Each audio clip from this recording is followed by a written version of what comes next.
Have UK politicians ever been as unpopular? Maybe we'll find out on Thursday when we go to local and mayoral polls, and indeed a by-election in Runcorn. But whether you're Nigel Farage, Keir Starmer or Kemi Badenoch, the polls do not make for healthy reading.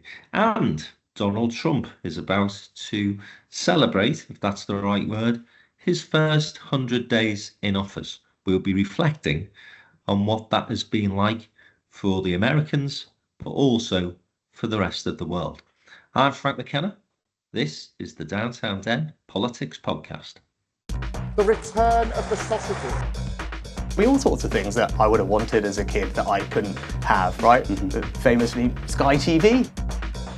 How'd that happen? I guess I just forgot what was going on.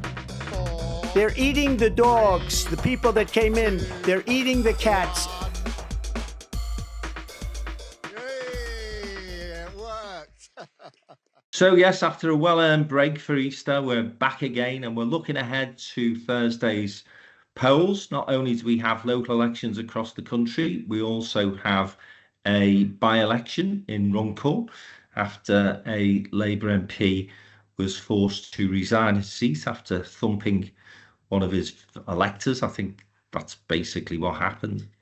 Sure, more to come on that story in future months. But I'm joined as ever by Joe Phillips and Jim Hancock. And in the second part of the programme today, we're actually going to be focusing on Donald Trump's first 100 days. So I'm delighted that Martin Littrott is back with us again. Our man in the States, of course, although he's in the Liverpool office today. And I know for sure that Martin isn't here because of Liverpool's Premier League victory either, because like me, he's a bitter blue. But let's start with those local elections. And as I said in my introductory remarks, the politicians in this country seem to be as unpopular as they ever have, which means that Thursday's results may well see Reform have a good night, but that will probably mean them getting about 25% of the poll. Labour are polling at around the same level. The Tories are on around 20, 22, 23. The Lib Dems are stuck in the mid-teens. And I just wonder, Jim, whether this multi-party system now is here to stay, or are we just in one of these situations where the voters are a bit fed up, plague on all your houses, but ultimately will fall back into line and start to back the two traditional parties again? What are you making of it all? Well, you're right to remind us that before the 2019 general election, we were told we were in a multi-party environment. And then, of course, the 2019 result was a very polarized Labour Conservative result. So things can change again. The important thing this time is that without precedent, five parties, and in terms of the county council elections and the mayoral elections, they're all fielding a full slate, more or less a full slate of candidates, all five parties, because we've had nominations closed now. So they are contesting. Some of them are paper candidates and so on, but all five parties have got their electoral machines working. They've got their party organisations working. Of course, and the big movers on this have been Reform UK, who had really no party structure in the general election, and they've really been working on that. So the voters have available to them this smorgasbord of choice. And obviously the opinion polls are showing three of those parties more or less neck and neck. And if there is a low poll, which a lot of people are suggesting there will be because of disillusionment, you could turn up with some pretty funny results. And the electorate are on the move. I mean, just running through it, obviously, as we know, the Conservatives did incredibly well in 2021. It seems an age ago now, but Boris Johnson was on a huge wave of support for his COVID initiatives, and the Conservatives won the Hartlepool by-election, nearly causing the resignation of Keir Starmer, as it later turned out.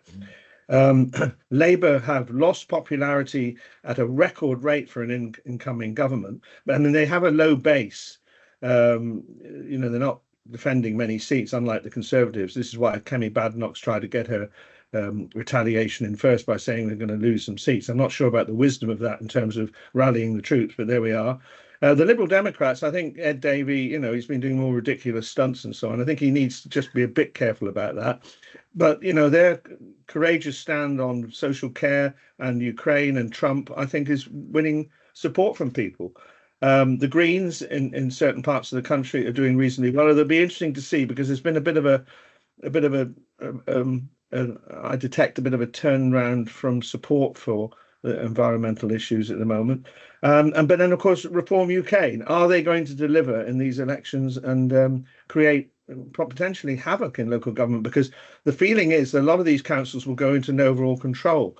And over the weekend, you've heard the contortions of Conservatives as to whether they would do deals locally, whether they have permission from Kemi to do deals locally. So it's going to be a very interesting election. But it'll start off, of course, with the result of the Runcorn by-election in the early hours of Friday morning. And the choreography of these things, as Martin will know, from a public relations point of view, is crucial, because if Reform UK do win in Runcorn, they'll be well ahead of the results, which won't come until Friday afternoon in the county council elections, and that'll be all the headlines. And it'll be interesting to see whether the other parties can claw back any news that they have. Mm. The point I was making about the unpopularity of the political parties is matched, of course, by the unpopularity of the party leaders. And so you have a situation where each of the four main party leaders, if I can include Reform as a main party now, and I think we have to, given where the polls are at this moment in time, they're all underwater. They're all negative in terms of their polling numbers. Farage, Starmer, Badenoch and Davey. Nobody rating them particularly highly. The difference being, though, Joe, those people who do support Reform actually love Farage. And we're going to talk about Donald Trump's first 100 days in the second part of the programme. I'm wondering whether there's comparisons to be made here. So the people who really hate Farage, talk about Marmite. But those people who support Reform really like that leader. And out of those four people, Joe, he does, without question, come across as the most charismatic of the political leaders we have at this moment in time. Well, mainly because he gets, in my opinion, and Jim's, I know, an undue amount of coverage and a disproportionate amount of uncritical coverage.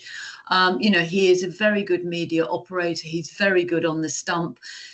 He's very charismatic. But he isn't having to deal with the stuff that Keir Starmer's having to deal with, or frankly, Kemi Badenoch. Ed Davey does his silly stunts, and I completely agree. Yeah, he needs to grow up and stuff. But they're ticking along. They're doing their job, and they are absolutely clear on Europe. They're clear on social care, and they're clear on Ukraine. They don't need to do much else, because actually what they've got is clarity.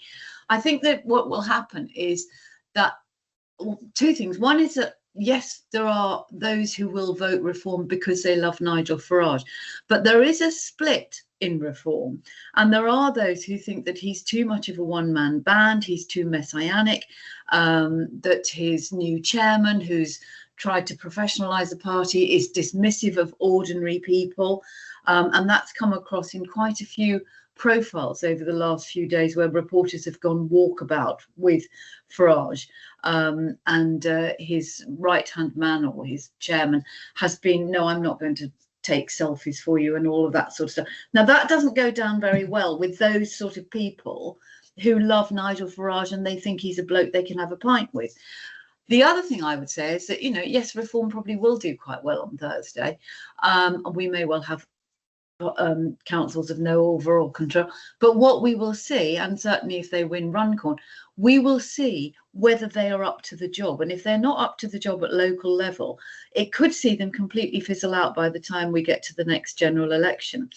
And I think what's interesting is because, as you rightly say, we've now got 5 parties, and I don't see it ever going back to, it's Labour or Tory, and there's now between the two of them.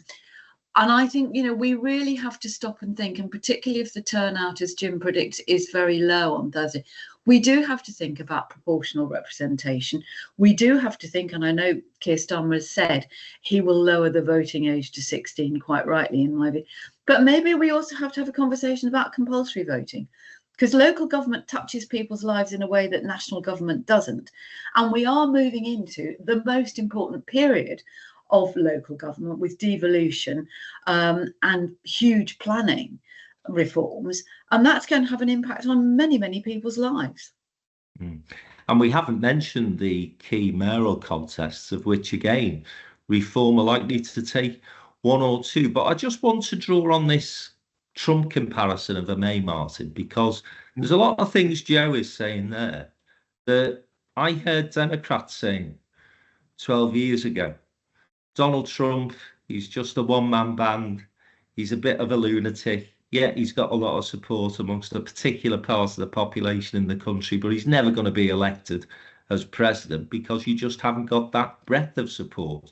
My fear is that in the absence of other leadership, whether it be from the Labour Party, the Conservative Party, the Liberal Party, one of the reasons why Farage gets as much airtime as he does, I guess, is because he has something to say. He makes the political weather to an extent. I mean, we're all talking now, Jim mentioned it, the Green Party support likely to wane because net zero's losing popularity. Well, who's banging on about net zero now? It's Nigel Farage. He's the one who's setting the tone and the debate of what we're all talking about in the UK politically. And my fear is that we almost sleepwalk into this complacency of, well, reform, they're not really serious. Farage, he's a one-man band. And by the time we get to the next election, it'll have all fallen apart. I suspect that some of that will happen, but I'm not convinced that the major parties now actually have the infrastructure to push back enough to stop Farage at least being a major player when the next government in the UK is formed. That will be obviously in 4 years' time. I think there's an existential challenge to politics as it is today in the UK. Populism is here, and populism is here to stay. We've got a bile trifurcated media landscape now where you can access information, misinformation or disinformation from numerous sources. You create your own bubbles and you stay safely in them. The idea of mass political movements and parties is gone. Of course, that's a huge challenge to those people who run and lead and operate political parties because it's a threat to their existence. So I think what you've seen in Donald Trump is, especially in Trump 2016, the first one, he was the anti-politician politician. Drain the swamp. Yeah, inside the Beltway is them, everyone else is us. I think you've got that here in the UK now. I've been chatting to politically connected friends while I've been over here, and they can't cut through because the messaging and the agenda that the mainstream parties, if we can call them that, want to talk about isn't sticky. It doesn't resonate. It isn't what's on the lips of people in their everyday lives. Where Farage, who is a brash kind of showman, is successful, is the way that Trump is successful, and so much as he can put an issue on the table, making an agenda, and that's what everybody talks about. I think what we've got to see from the mainstream parties is an acceptance that the genie's out of the bottle. This is the new political landscape in which they're needing to operate in. And the way that they're currently set up to create policy and currently set up to discuss it with the electorate is failing. If you get a 25 to 28% turnout, which is what some people are predicting is going to be what happens in this round of elections, that is the failing of democracy. If only 1 in 4 people is actually expressing an opinion, you've got to ask a fundamental question about why that is. Well, Joe's solution is compulsory voting. I mean, I know we don't want to get too distracted, but I'm totally opposed to. I'm not going to discuss that though, Jim, because as you say, we will get distracted and we are on a time limit, as I said before we started this podcast this morning, sir. So let's stick with the discussion that we said we were going to have, and that's the local elections on Thursday, where we don't have compulsory voting. So, Martin, you were saying 25%, that's, as you say, a commentary on people's disillusionment, isn't it? Yeah, totally. I mean, if people don't think it's worth an hour of their time to go and vote, it's because they're not connected to the debate and the discussion, because it feels irrelevant. And you know, you guys, you've looked at some of the online literature and some of the online messaging coming out of the mainstream parties. It's poorly put together. It's not emotional. It doesn't grab you. You definitely wouldn't, share what you read online from any of the major parties in a pub discussion or with your friends and family over dinner. It's just in a different place, and the parties are way too slow. If it was me, because I did this once a few years ago, I would have been, if I was Labour, I would have been going after Nigel Farage as Trump. I would have been painting him as Trump and Trumpian in everything he does, because we know the nation's mood music is very anti Donald Trump in the UK. It's something that people understand. They've seen the failings and the fallibilities of Trump on their TV screens and in their newspapers and podcasts. You could very simply paint reform as that, yeah. And it would be a difficult hill to climb out of. Not when you're trying to get a trade agreement with the United States. This is why Labour will not fully go after Trump, because of the wider picture. And that's the point, isn't it, Jim? I was going to say Labour is being cautious because it has bigger agendas, it will see, in terms of trying to keep Trump on side, as much as they, I'm sure, would love to be able to take those attack lines that Martin is suggesting. I think the Ukraine line actually would have been the one that they could have gone further on, because Farage has not been great in terms of Putin and Ukraine, his support for Zelensky, for example. So that may have been an issue that they could have taken forward a bit bolder. But the point I'm going to make here, Jim, is if we accept that on Thursday it is going to be fairly even Stevens, but when you're coming from a baseline of 0, which is Reform R, it's going to look like a great night for them in comparison to Labour, and particularly Conservatives, as you say, in the corresponding elections 4 years ago, did really well.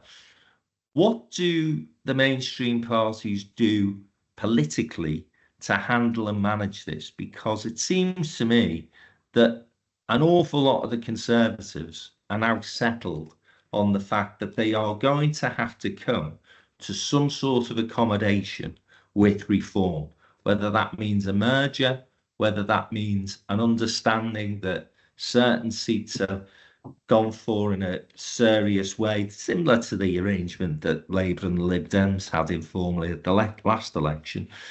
There could even be a reverse takeover of the Conservative Party by Farage, the way Badenoch is performing. And then what does Labour do? Because it seems to me that both the Conservative Party and the Labour Party are desperately scrabbling to get onto the reform territory without trying to make their own case, to make the political weather themselves. And it's driving me mad, Jim, but it seems that they're all going over to the right.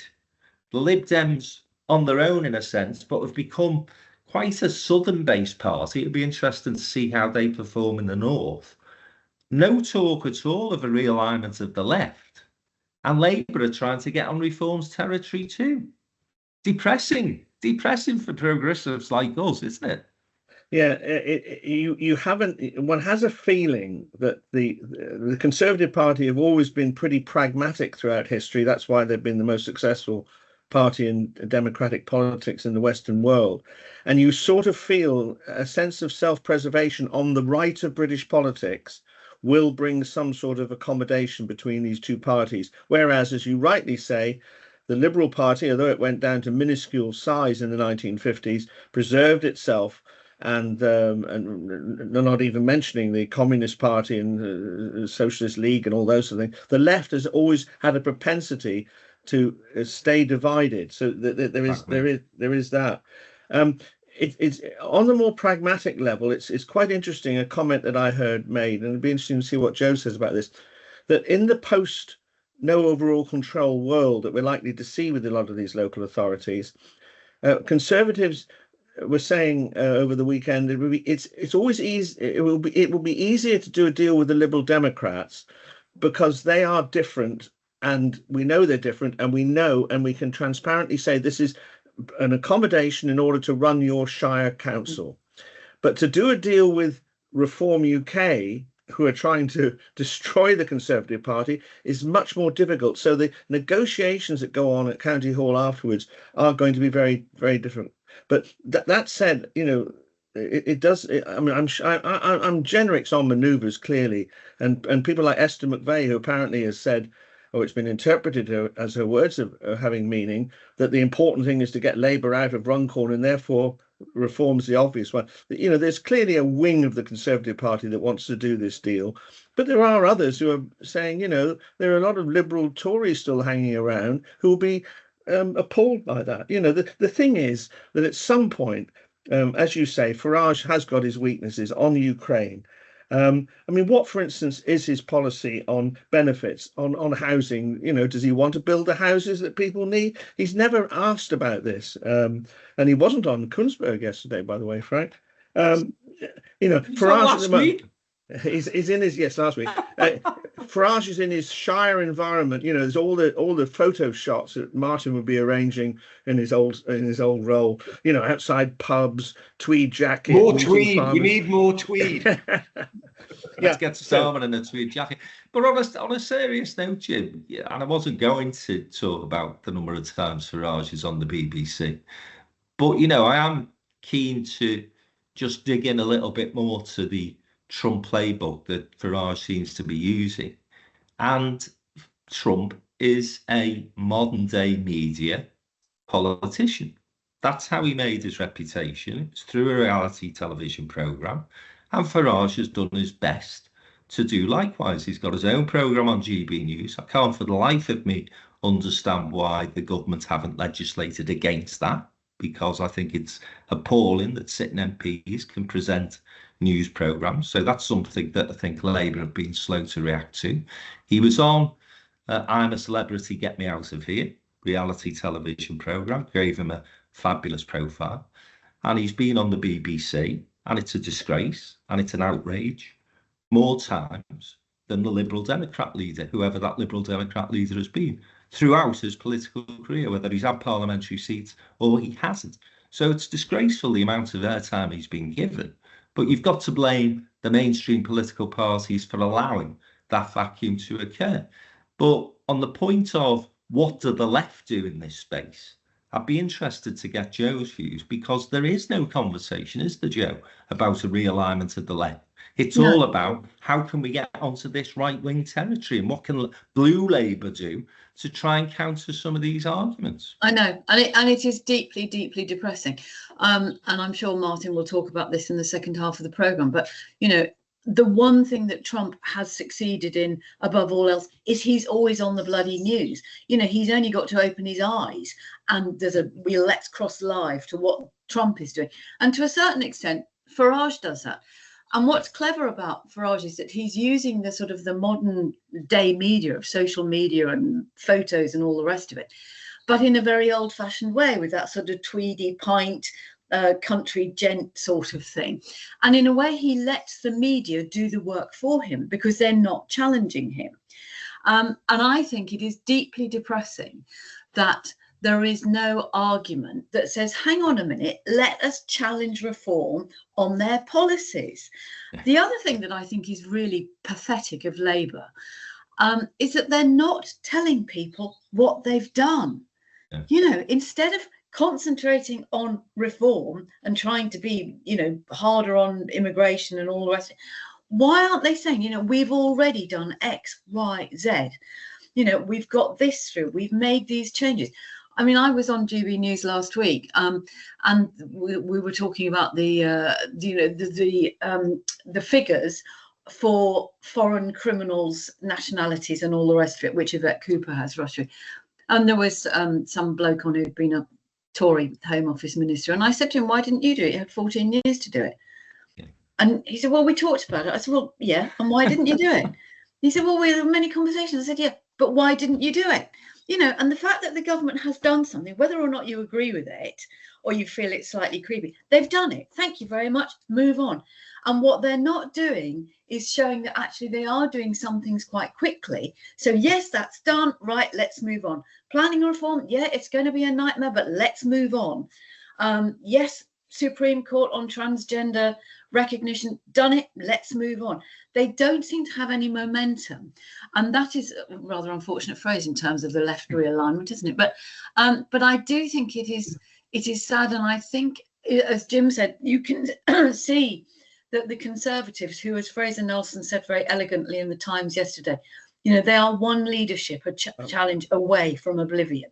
On the Farage free Kunsberg yesterday, Pat McFadden did say, you know, we've brought waiting lists down, we've introduced breakfast clubs, we've saved British Steel. Yeah. But he didn't do it with a great momentum. But I mean, to be absolutely fair, he did try and get them. But Jim, you know, most in all respect, there's only a certain community of people who are watching Laura Kunsberg, yeah? And they need to be doing it all the time. Her viewing figures aren't driving the other 76% back to the polls first. I mean, the only way I'd watch Laura Kunsberg is if I'd got a broken leg and the remote was stuck.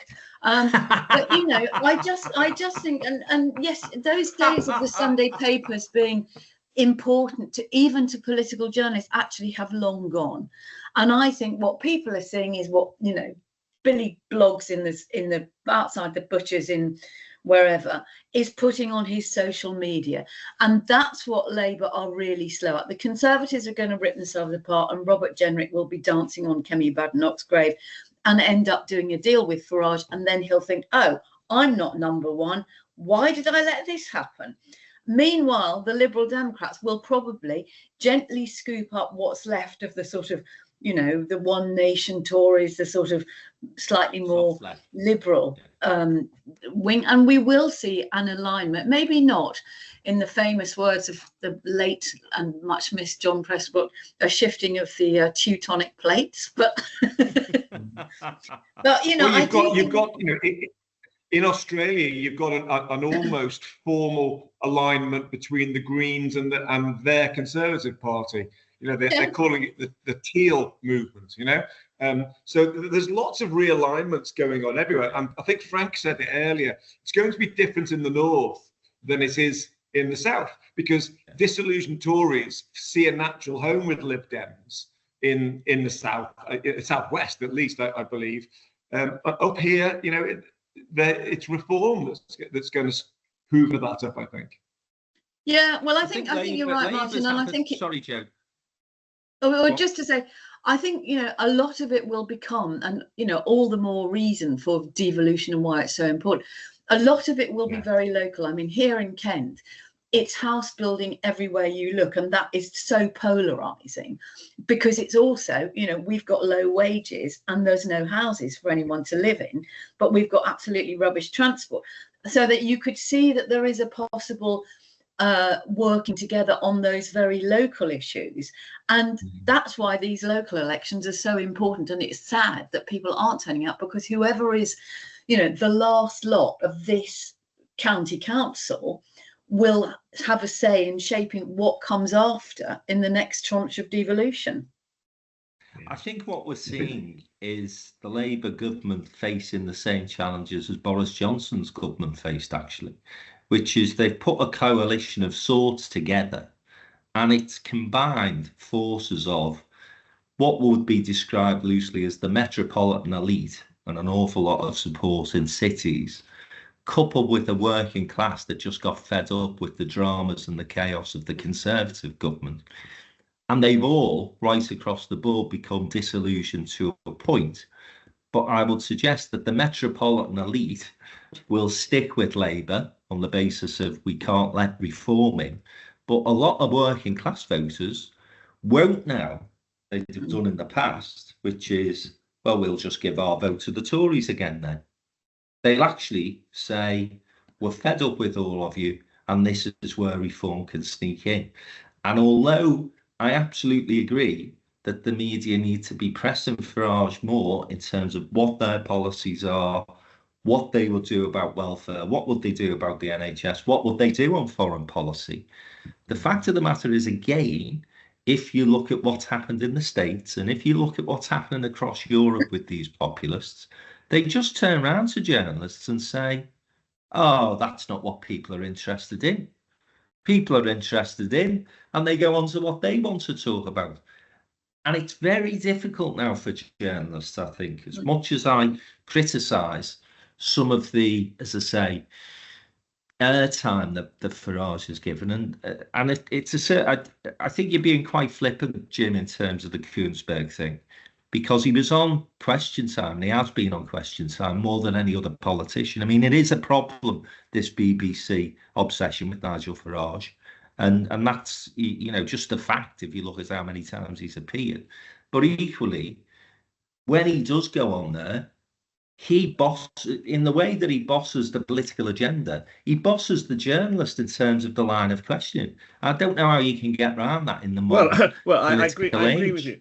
I agree with you that he is not subjected to forensic analysis, and frankly, it shouldn't be that difficult. I mean, you know, I mean, I'm going to do the Paxman 14 times, but you say, Mr. Farage, for instance, what do you think should be the housing targets in this country? And when he gives you a figure, do you believe you should use the green belt for that? You know, and if he said, oh, I don't want to talk about that, this is a little liberal agenda, I want to talk about immigrants, you know, you just say, excuse me, I asked you a question, you know, forgive me, I mean, it was my job to do this. It's not rocket science to actually subject him to the detailed questions about, I mean, to be fair to the Conservatives, they have in the last few days, those that are anti doing a deal have sort of said, what's reform seems to be a sort of a party of nationalisation. You know, they're sort of socialists in that respect. They want to privatise the NHS. The Tories are beginning to get a tune, but it is important for Koonsberg and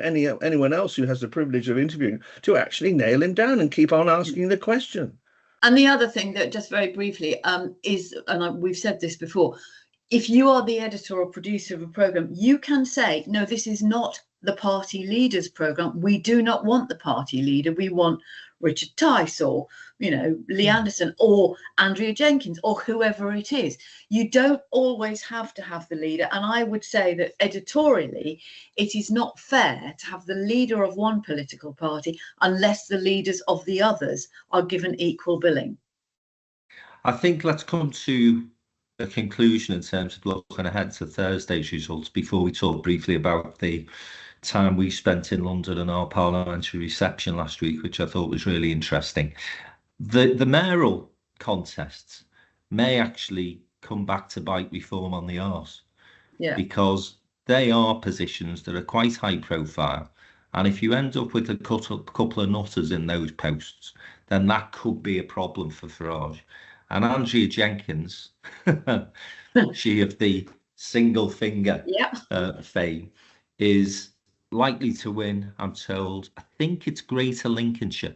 Yeah, so she's narrowly ahead in that. And of course, and again, I think this was a mistake, I have to say, but I can't remember whether this happened under the Tories or we did it actually as Labour. But it's gone to first past the post mayoral contest now, whereas there used to be single transferable votes. So I think that was a mistake. And again, we'll come back to electoral reform and compulsory votes and all that in future weeks, because I think it is an interesting subject, but not for today. Cambridgeshire and Peterborough, they reckon, is just about going to go Tory. West of England, too close to call, but Labour are quite confident, actually, of winning that mayoral seat. That's against Darren Banks, though, isn't it? Reform. Yes. He said he doesn't believe a mayoralty is a job worth having, and if he was elected, he'd appoint a deputy and tell him what to do from behind the walls of his chateau. Oh, unbelievable. And then the other one Reform have got hopes for is Hull and East Yorkshire. Hull and East Yorkshire, where there's a guy called Luke Campbell, who I don't know anything about, so we'll see how he shapes up. But I think Thursday, we all agree, it's going to look, at least on the face of it, as a really good night for Reform. The two main parties are going to get a blood nose. I'll be interested to see how the Liberal Democrats and the Greens perform particularly, to be honest, because it will be, I think, telling if they start to nick votes from Labour. And in one sense, part of me, and I'm as tribal as they come when it comes to elections, but part of me wouldn't be too disappointed if that happened, because I think Labour is getting carried away with this right-wing reform narrative. They're not setting their own agenda at all. They're not talking about the great things they're doing, and they are doing many good things, Joe, you're right. Breakfast clubs were launched last week in many places. Who knows about it?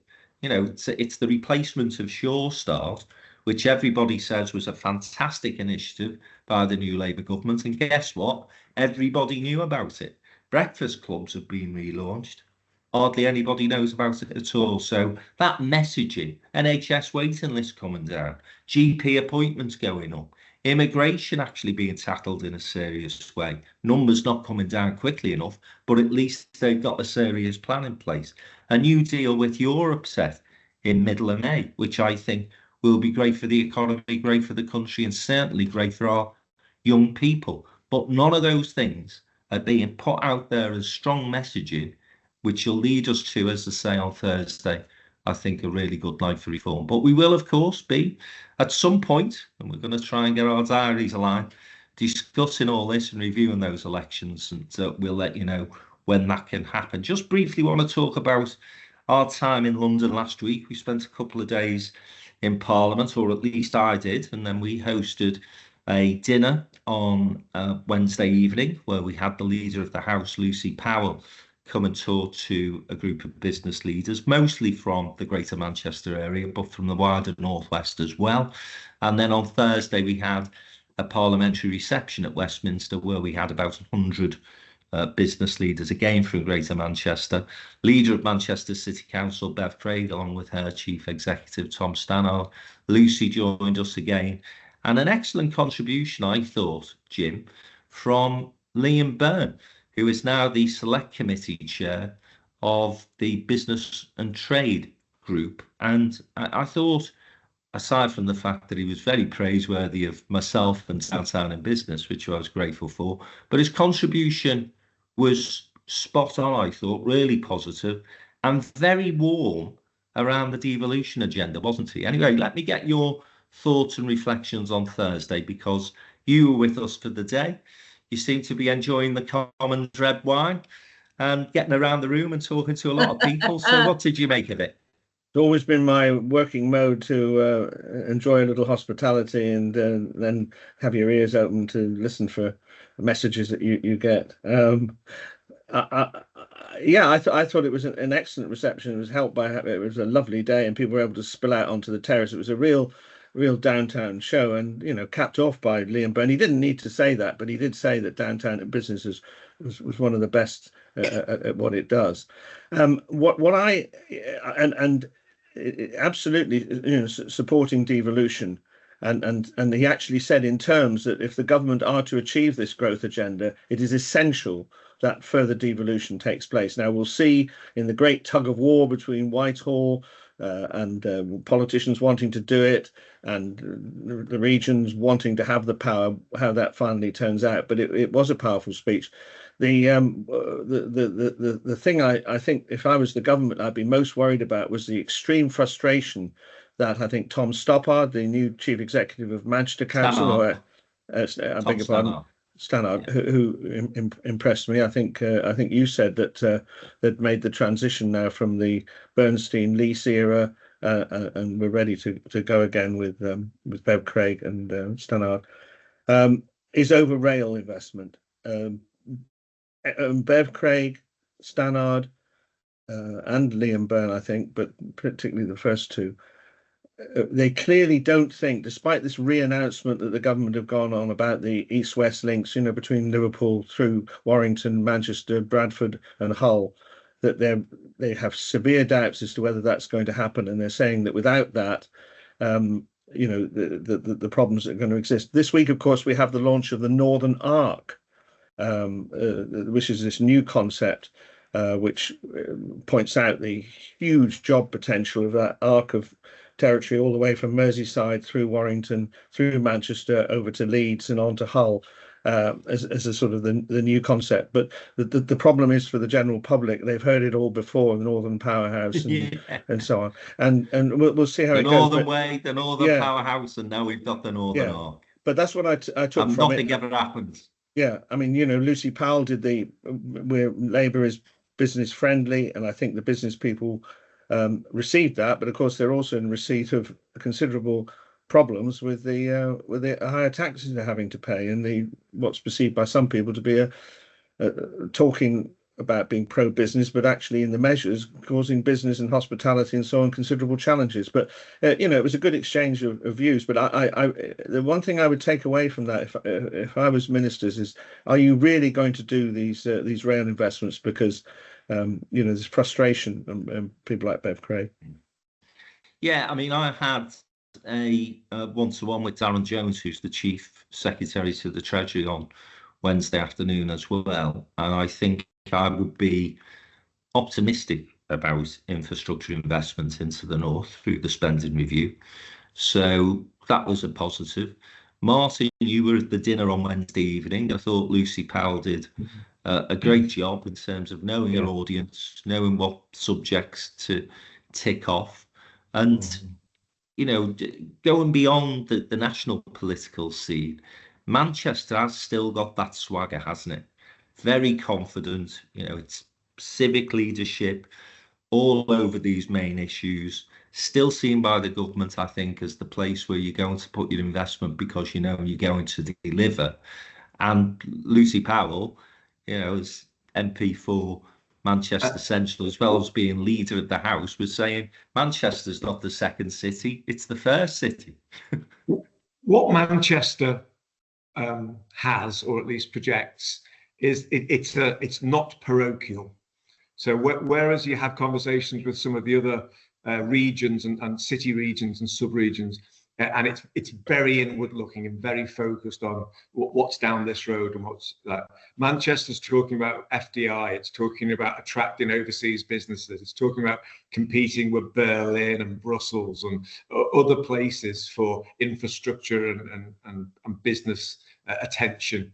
And I think that's the lesson that was probably put in place really by Howard and then by Lees and Stringer even, gave it that confidence to have those, to have that voice. And I think the other regions need to learn from that and project themselves better. I was on the table for the dinner with a lot of business leaders from Manchester and the Northwest, and they're really looking for ways to engage with central government politicians as well as the regional assemblies and the regional leadership teams, because the paths aren't clear. I'm US based, and we know how to contact state senators. We know how to engage with state budget setting, city budget setting. It isn't clear here what the role is, and I think that the business community and through Downtown and others can really help put that in place. There's a lot of good ideas, there's a lot of goodwill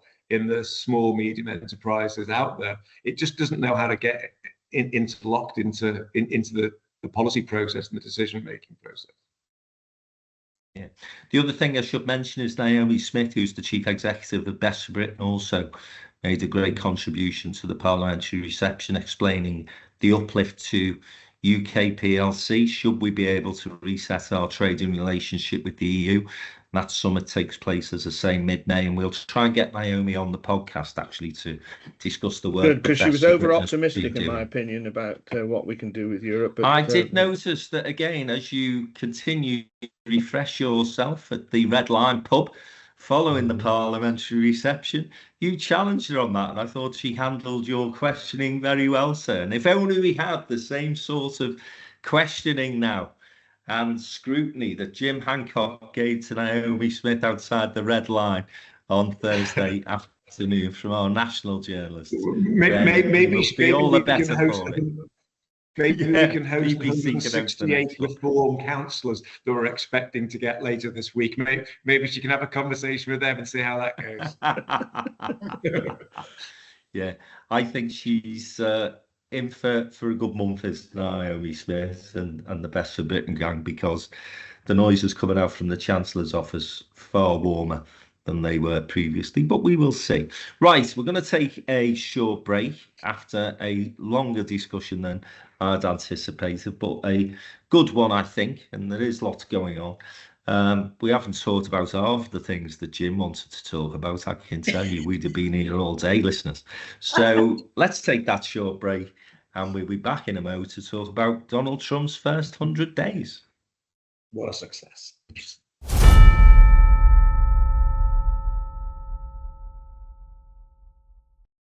They've gone after the media, law firms and universities. They've deported people without due process, withdrawn security from individuals they don't like, and put those who have disagreed with them under investigation. It appears the Supreme Court is being ignored, and the President has suggested he's going to ignore the Constitution and seek a third term in the White House.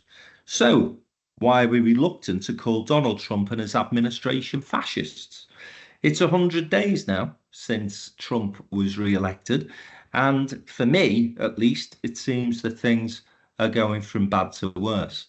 He's an autocrat. He's following this agenda that was set by the MAGA of MAGA movements and the 2025 group. And I wake up to news this morning that a Venezuelan mother with 3 children, one of whom, a 2-year-old, was being treated to cancer, has been deported without due process. Harvard University is facing cuts of literally billions of dollars because it will not bend the knee to Trump.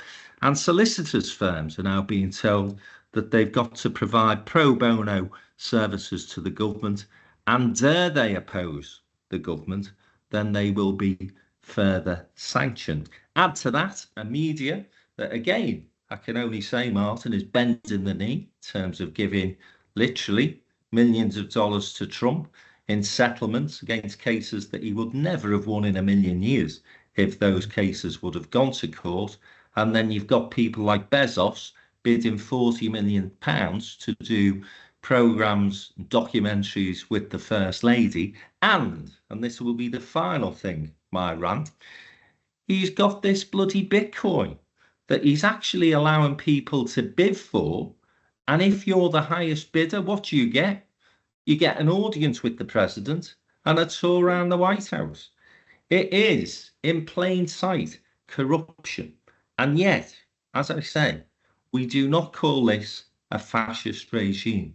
What do we decide a fascist regime will look like, Martin? Because I'm scratching my head here and I'm looking at Trump, his performances and the people around him, and I'm getting very, very concerned that we are now a far darker America than we appreciate, partly because Donald Trump is seen as a bit of a performer and a bit of a clown.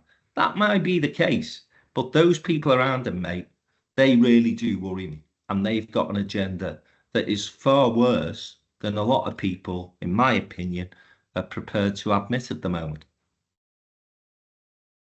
Well, 100 days in, or Wednesday is the 100 days, so that's when we'll hit that landmark. It's going to plan, is all I can say. It's going to plan. The election was broadly forecasting to usher in a new period of chaos, and it's delivered that. There's no doubt about it.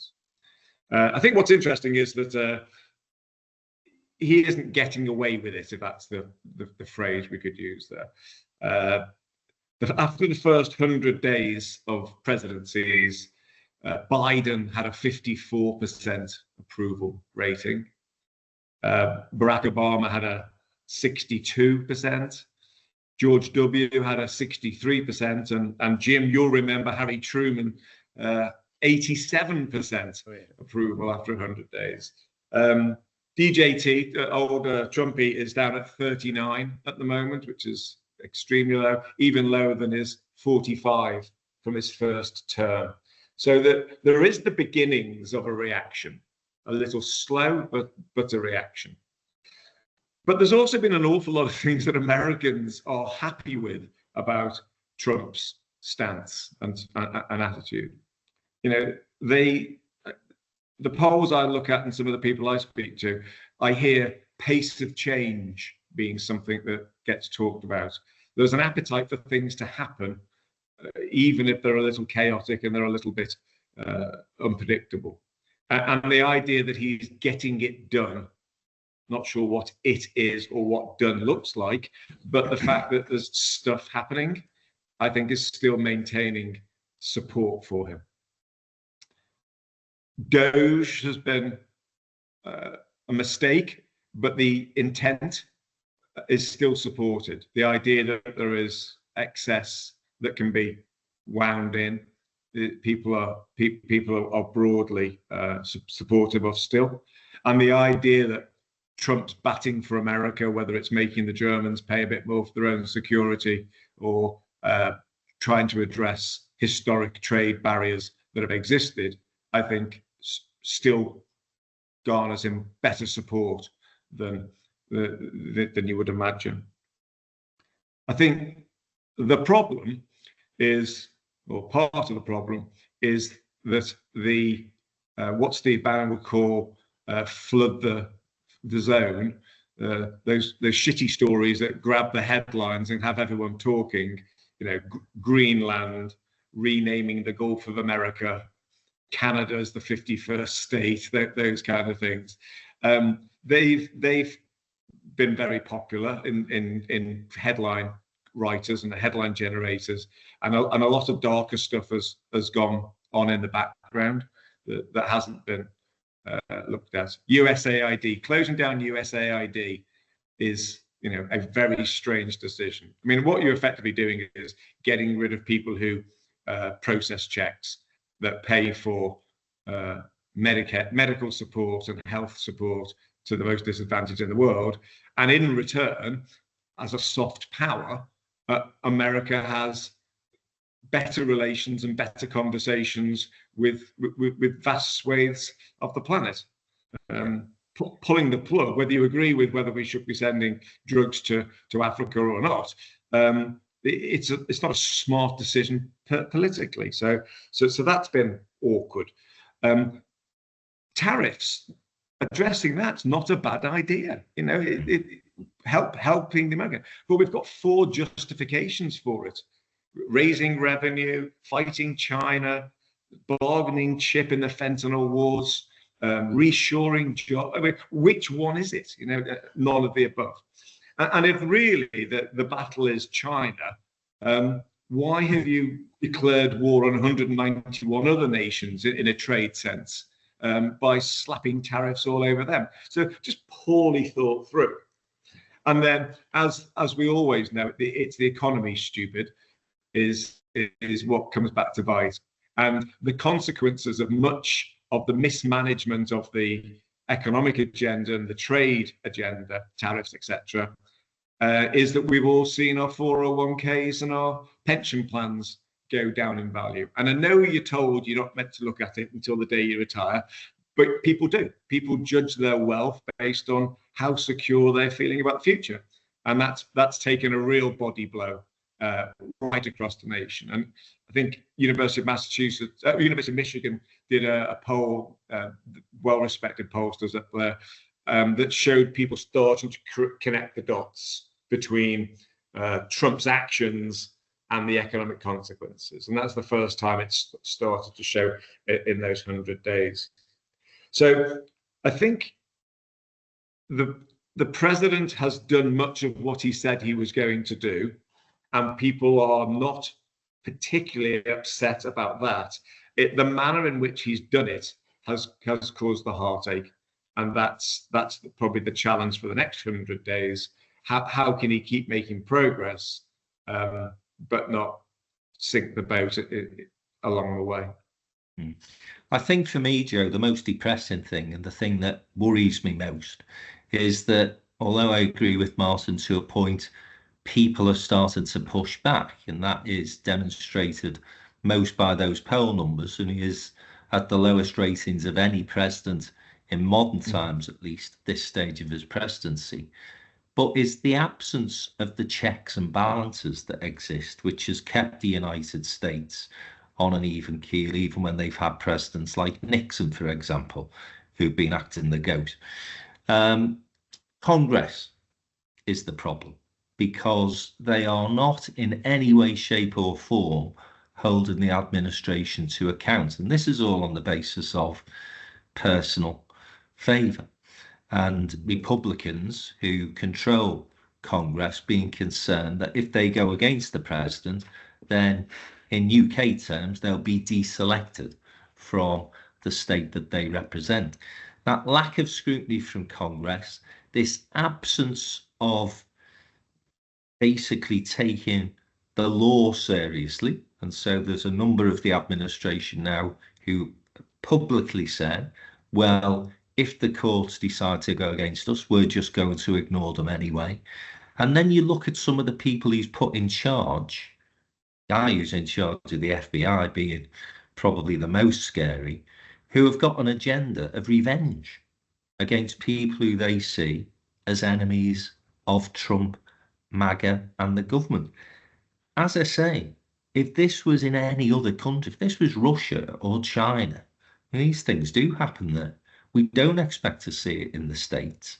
And the final point I'll make before I bring you in, Joe, because I know this will be exercising you, we talk about the inability of the British media to hold Farage to account. But now you literally do have media outlets in the States being threatened, getting closed down. The guy who did a 60-minute documentary on the Ukraine war, accurately reflecting what's happened in that place over the last 3 years. The director, the maker of the documentary, has resigned, basically being pushed out. Now, this is dangerous stuff, Joe, in my opinion. I don't think we can be flippant about it and say, oh, well, he'll be brought back into line, because that's what will happen in America. Well, and it won't. And the problem is that, you know, he is moving, as Martin says, at pace. And if you start dismantling things like academic institutions and the courts and law firms and all of those things that are the sort of the linchpins, if you like, of a functioning civic democracy. I mean, I was just reading here on the BBC, they're doing 100 days on 3 weeks into the new term. Vice President J.D. Vance wrote 9 words that signalled a strategy which has since shaped the Trump administration's second term. And it reads, judges aren't allowed to control the executive's legitimate power. And I think that is absolutely chilling. They don't just think it, they believe they are above the law. They believe they are completely and utterly unaccountable to anybody. And I think it's frightening. And I think you're absolutely right, Frank. It's, you know, it's the media, it's Congress. But you're now seeing people, you know, whether they're scientists or they're academics or they're people working in all sorts of fields, journalism, for instance, who are having to almost go underground as though they were in a place like Russia or, you know, somewhere in the Middle East. And it is absolutely terrifying that this could be happening. What I wonder is, and Martin will be able to shine some light on it, we can look on in abject horror and say, this is awful. You know, there was this country that gave us so much that is now becoming a joke. But I imagine that, you know, if you went into middle America and walked around the streets there, people don't think that, because they are, you know, they've got a different view of the world and their own country. Well, I think before I bring Martin back in, you know, the point that he made, in a sense, during his opening remarks on this subject, people do see the headlines of America's being ripped off. I'm trying to do something about that through the tariff situation. China is still the big bad wolf. Ukraine, we've given too much money. We need to sort that conflict out. And Americans are not that fussed about foreign affairs, really. And then you get to that point on immigration as well, much the same as most people in this country think immigrants need to be carted off. Well, yeah, he's doing that. But as you said, Martin, it's the manner in which this is happening. Yeah. And the thing I think is being underestimated is the impact this is having on America's reputation. And as we say in business, as we say in politics, as we say in all walks of life, it takes a long time to build a reputation, but it takes a minute to destroy it. And I just wonder, even though he's still got this huge support from the MAGA movement in terms of the things he's doing, that damage to America's reputation, if they're not careful, that's going to take an awful long time to repair, Martin. Yeah, I mean that's the challenge. There was a telling moment a week or so ago when the chief executives of Walmart, Target, and Costco were in the White House and effectively said, "Okay, if you stick with the tariffs, in a little under a month's time, our shelves will be bare. So, you'll have to, we'll lay off everybody who works for us, and people won't be able to get half of what they want to purchase." And we started to see the rollback from the high tide of the tariffs, at least, So I think there's some voices starting to be engaged in the conversation. The challenge is that Trump is surrounded by sycophants. Yeah. One of his closest advisors is an online palmist, a spiritual advisor. Yeah. He's got people around him who tell him he's great, and he wants to hear that. And the grown-ups aren't in the room. So the reintroduction of those CEOs to start that conversation, what we in the States call the bond vigilantes, which are the people who really set the interest rates, rounded on them as well. So there is movement. And what they're concerned about is what you just said, Frank, which is the status of America and American business around the globe. They want to see that re-established or reaffirmed, at least. I think the challenge is, and Joe's point is, that what does America think? But I think I've said on this podcast before, there isn't really no such place as America. It is a collection of 50 states and territories, and each one's wildly different than its neighbours. I think the question about media as well is important. We've never really had national media outside of broadcast. In the US, we've had great institutional newspapers, the Post, the Times, Tribune in Chicago, but we've not had a national paper. So we don't really have national conversations about these things. And that's where you can see dissent in the Northeast that's not reflected in the Southwest, for example. So it will be interesting to see. We have some big gubernatorial elections taking place this year. Virginia, massive one, big military bases in Virginia, and also lots of people who work in DC live in Virginia, and they won't be best pleased with all the closing down of departments. And then we've got the midterms next year, and I think you said it, that people are looking over their shoulder already to see how MAGA their kind of electoral bases going forwards. I think for me, there's a lesson to be learned for the Brits in all this, and that is that if you try to play the old politics game with somebody who's not engaging in politics as writ large previously, you can't make head nor tail of this. We're all centrist, politically aware folk, and we're all scratching our heads trying to work out what it is he's done and what he'll do next. And that's not how it's going to be seen. He's got an agenda and an influence base that's way outside of politics as normal. And our conversation in the first half of the show about reform and perhaps some more malignant elements of the far right, this is an environment where they thrive because they can get that airtime and they can get that very simplistic argument out there.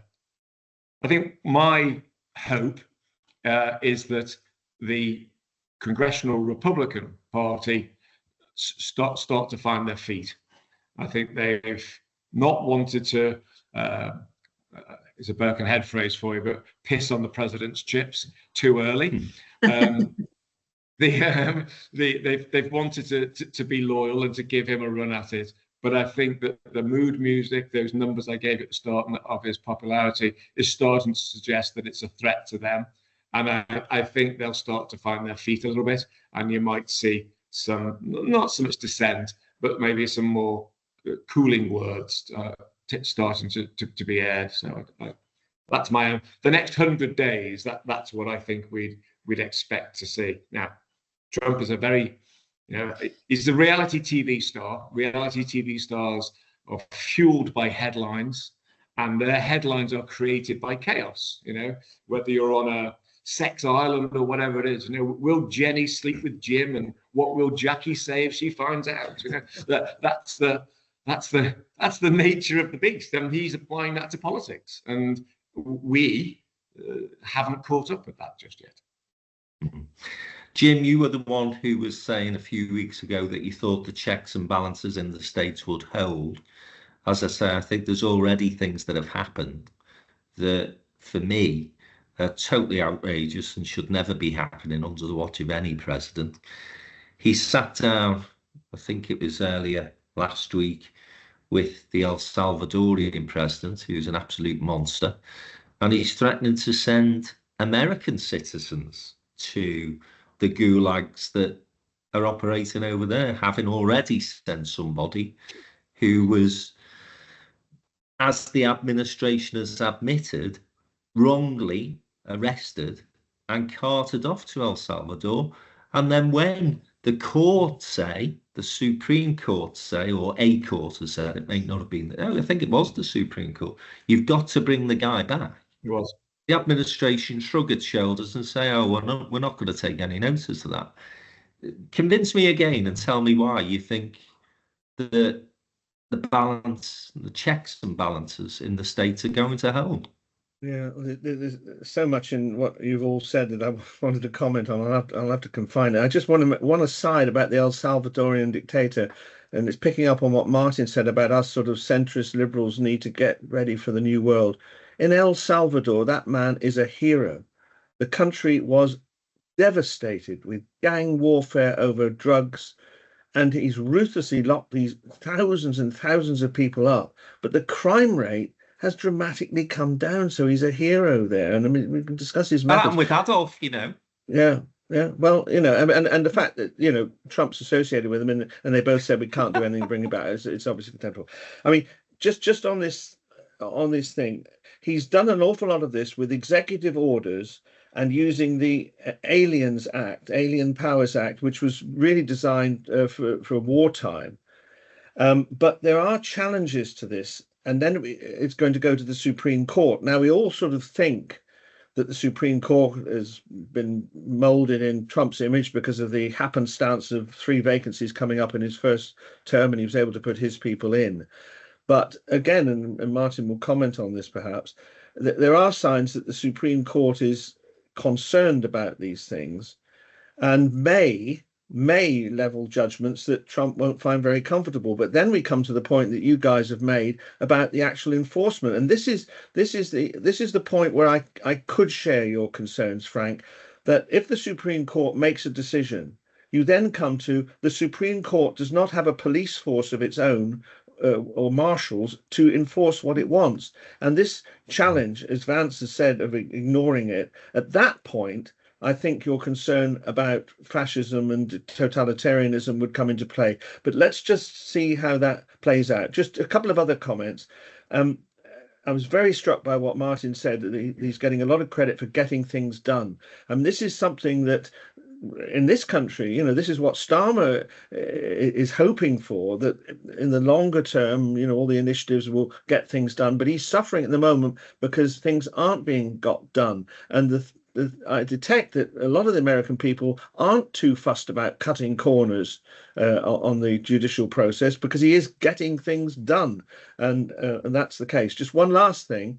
What do we think about this flooding the zone with daily comments and so on? I mean, do we really think that Trump can keep this up every single day? Because it is damaging the United States reputation. Business is doing its head in about what the next initiative is.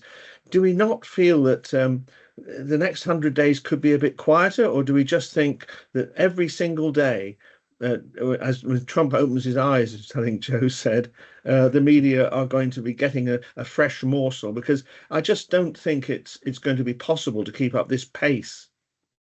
Yeah, I think the other thing I'd like to get your comments on, Martin, is you sort of alluded to it in what you're saying. Those people surrounding him. There was a cabinet meeting a couple of weeks ago, which was televised. It was after the markets had took fright at the ridiculous announcements he was making. And to be fair, he did row back fairly quickly when the market started to tank. But we had literally every cabinet minister go round the table, point them out, and they were all having to basically, who could get the bloody head up his arse more than the last person who spoke. It was the most sycophantic performance I've seen. I don't know how those people can live with themselves, how to look themselves in the mirror. It was such an awful performance from any cabinet. And then this is the concern I have. It's increasing, really. So you've got that group of people who are really close to him in the White House. You've got his vice president saying we're going to ignore the rule of law. You've got private sector companies, legal firms, to say bending the knee, the media bending the knee. And this is the point I wanted to really ask you in terms of your view on. Where are the Democrats in all this? Is there any sign of life from the political opposition? Because, yeah, okay, the judges will do their job. But if, as Jim says, the administration says, well, we don't really care what you say, what happens then? And where are the Democrats in all of this? So two things to point out on that one. Unfortunately, better or for worse, that is the system that we have in the US. We do not have a parliamentary system. The people sat around that table are appointees. Many of them resigned their elected status to be selected for those jobs. So you automatically have a very different dynamic than we're used to in the UK. Second thing is that the Congress has those powers, but they are very slow moving. And whilst it's still chewing over some of the comments made in days 10 till 14 by the president, he's now on days 94 to 98, and the agenda's moved on. It just doesn't operate at the speed that you would want. And those executive orders that were brought in to stop the French selling guns to the Indians all those years ago is his excuse. So everything has to be an emergency. I was looking at the 167 executive orders. One of them is about the registration of washing machines. What that national emergency was, I'm not 100% sure, but it was. There's a reason for it. So you've got that. The House of Representatives has the most to do here.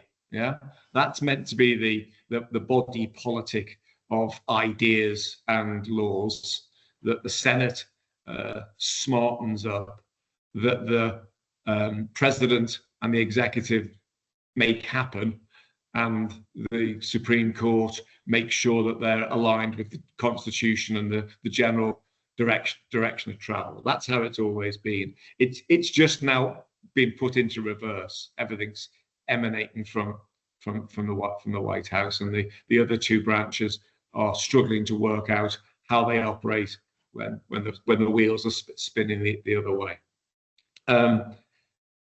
The Democrats, we said this, I think, in a previous conversation, are probably doing the right thing politically, which is not getting into the fray, because once it becomes us and them, Dems, GOP, they'll lose. I had a dinner with a former Democratic strategy advisor the other night, and said, people may be starting to hate Trump, but they still hate you, Democrats. They don't think highly of you. They're not calling for you to come riding over the hill to save the nation. You're part of the problem still. We're only 100 days in. It's a relatively new administration. It's done a lot, but it's a new administration, and people still remember that, perceive at least, that the Democrats failed. I think the comment you were making earlier about Keir Starmer and his Westminster machine's failure to celebrate what it's done. Biden's administration was guilty of that as well. The economy was robust. You know, the CHIPS Act had been passed. The deportations were up, if that's your flavour. There were lots of things that the administration was doing, but you'd never know it. You know, and Kamala Harris, you know, probably one of the worst campaigns we've ever seen. You know, failed to even own some of that stuff. You know, so it was a disaster. So the Democrats' standing is really, really low. And if they come out and start saying that, throwing punches and calling the administration, you'll probably see a consolidation around the president from the centre right and the GOP, rather than what you've got at the moment, which is a little bit of fractures and fissures appearing that can perhaps destabilise the regime. Let's call it that, more than a good old-fashioned left-right argument ever could. Really interesting. Well, we're going to draw a line under the conversation for now. We will, as you say, Martin, look forward, if that's the right phrase, to what the next 100 days of Trump's presidency brings. I can't believe it's only 100 days, actually, but I was reading over the weekend he signed more executive orders than any previous president. So there you go. More to come, I'm sure. It's been great having your company, and we look forward to those local elections and the polls on Thursday. If you do have an election in your constituency, please do use your vote, even if you spoil your ballot paper, because people in other parts of the world would quite literally die for the right to vote. So please use your vote on Thursday, and we'll be back next week to review the results. Thanks for joining us. Have a great 7 days, everyone.